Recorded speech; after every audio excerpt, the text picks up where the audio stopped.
खनाने update रना बागी तब Facebook live में फाइका। तो कल का अपडेट देने के लिए मैं फेसबुक लाइव में आया हूँ। कल सुबह हम लोग 7 बजे तक हम लोग ओमसो मैदान एरिया से हम लोग अपना 4 मार्च कल का सुबह का स्टार्ट करेंगे और उसके बाद आखिर में हम लोग उमदीहार तक हम लोग पैदल मार्च करके जाएंगे। ओमसो मैदान से उमदीहार तक लगभग 30 to 35 किलोमीटर जैसा है डिस्टेंस। और उसके बाद नेक्स्ट डे में परसों उमदीहार टू बायरिन हाट तक हम लोग जाएंगे। और उसके बाद बायरिन हाट से हम लोग 25 तारीख को हम लोग जोरबाट से होकर हम लोग आसाम में एंटर करेंगे। और हम लोग कोशिश कर रहे हो कि आसाम में जब हम लोग एंटर करूंगा जोरबाट के थ्रू, आसाम में पहले एंटर होते बोरोलैंड गेस्ट हाउस से, बोरोलैंड गेस्ट हाउस में हम लोग ठहरने का कोशिश करेंगे 25 तारीख को। और हमने हमारा सर मुक्तेश्वर कैंपराय जी से भी मैं बात कर रहा हूँ और पुलेन देबर्मा सर और बहुत सारे लोगों से बातचीत हो रहे। तो 25 तारीख को हम लोग शायद 12 बजे तक शायद हम लोग आसाम में एंटर कर जाए और बोरोलैंड तक पहुंच जाए, बोरोलैंड गेस्ट हाउस तक पहुंच जाए। तो उसके बाद फिर से हम लोग गुवाहाटी होकर हम लोग अपना पैदल रास्ता अगला प्रोग्राम हम लोग बनाएंगे। और जो भी आसाम और गुवाहाटी में हमारा साथ जो भी भाई, बहुत सारे मणिपुरी लोगों ने कॉल किया, बहुत सारे हमारा कार्बी भाई, बोरो भाई भी कॉल किया। और जितना भी तिपरासा लोग, जो लोग भी हमारे इस मूवमेंट, ये जो मुहिम अगरतला तो दिल्ली तक का 4 March protest against illegal migration and in favour of Tiprasa accord implementation और ग्रेटर तिपरालैंड, इसमें जो भी जोड़ना चाहेगा आप लोग आ सकते हैं। और जोरबाट तक उसका अंदर भी आप लोग आ सकते हैं। जो लोग हमारा मार्च में हम लोग सोलिडेरिटी और सपोर्ट करना चाहते हैं, तो इसीलिए ये अपडेट सब लोग को दे रहा हूँ।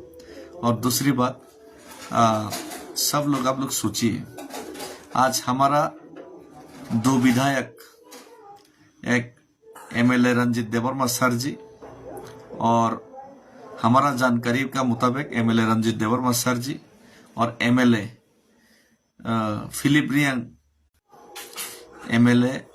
रियांग भैया ने प्रश्न पूछने का कोशिश किया। और प्रश्न पूछने के लिए अध्यक्ष के सामने अपना प्रस्ताव भी रखे थे, कागज भी रखे थे, लेकिन दोनों ही रिजेक्ट कर दिया गया। दो विधायक का इलीगल माइग्रेशन को, ये चीज को लेकर सवाल करने का अधिकार तक त्रिपुरा का विधानसभा में नहीं। तो आप लोग सोच के देखिए कितना कंट्रोल, कैसे कंट्रोल कर रहे हैं।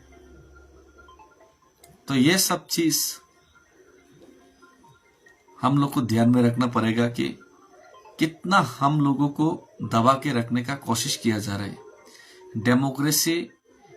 डेमोक्रेटिक कंट्री में रह के भी, डेमोक्रेटिक कंट्री का राज्य, स्टेट त्रिपुरा में, यहाँ का भूमिपुत्र जो इलेक्शन में चुना गया है, पब्लिक का रिप्रेजेंटेटिव है, उनको प्रश्न पूछने का अधिकार भी नहीं है। इलीगल माइग्रेशन, ये जो इलीगल माइग्रेशन का सवाल, दो विधायक ने प्रश्न पूछने का कोशिश किया, लेकिन ये सवाल तक पूछने का उनको मौका नहीं है। तो सोच के देखिए, प्रश्न ही पूछ नहीं सकता, तो ये जो सीरियस मैटर है इनको इम्प्लीमेंट करना और तिपरासा के लिए कुछ भलाई सोचना, ये तो बहुत दूर का बात है। और तिपरासा खुद विधायक तिपरासा के लिए सोच नहीं सकता, बोल नहीं सकता, बात नहीं कर सकता। भीख मांगना पड़ता है अपने जाति के लिए, अपने एरिया के लिए काम करने के लिए। ऐसा हाल है त्रिपुरा में। तो इसीलिए जब तक हम लोग का सॉल्यूशन नहीं होगा, हम लोगों को तो लड़ना पड़ेगा, लड़ाई तो जारी रखना पड़ेगा, लड़ना तो पड़ेगा। बिना लड़े ये जो जमीन, ये जो हम लोगों का जमीन का अधिकार, हम लोग का फ्यूचर में तिप्रसा, हम लोग का जो फ्यूचर जनरेशन है उनके लिए हम लोग ऐसे तो छोड़ के नहीं जा सकता। कुछ ना कुछ तो करना पड़ेगा, फाइट तो करना पड़ेगा, लड़ना तो पड़ेगा।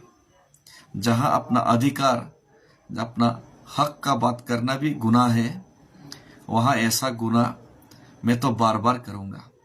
अगर तिप्रसा के लिए बोलना, तिप्रसा के लिए लड़ना, अपने जाति के लिए बातें करना, अपना जाति के लिए सवाल करना ये गुनाह है, तो ये गुनाह मैं बार बार करूंगा, 1000 बार करूंगा। और जब तक सॉल्यूशन नहीं होगा तब तक लड़ना तो सबको पड़ेगा। अगर कोई नहीं लड़ेगा तो मैं तो लड़ूंगा, कोई नहीं भी लड़ेगा तो मैं तो लड़ूंगा। क्योंकि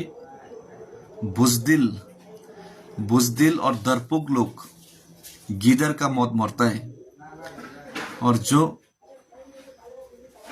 शेर है वो मरता है भी तो लड़ के मरता है। शेर की मौत मरूंगा, गीदड़ की मौत तो नहीं मरूंगा।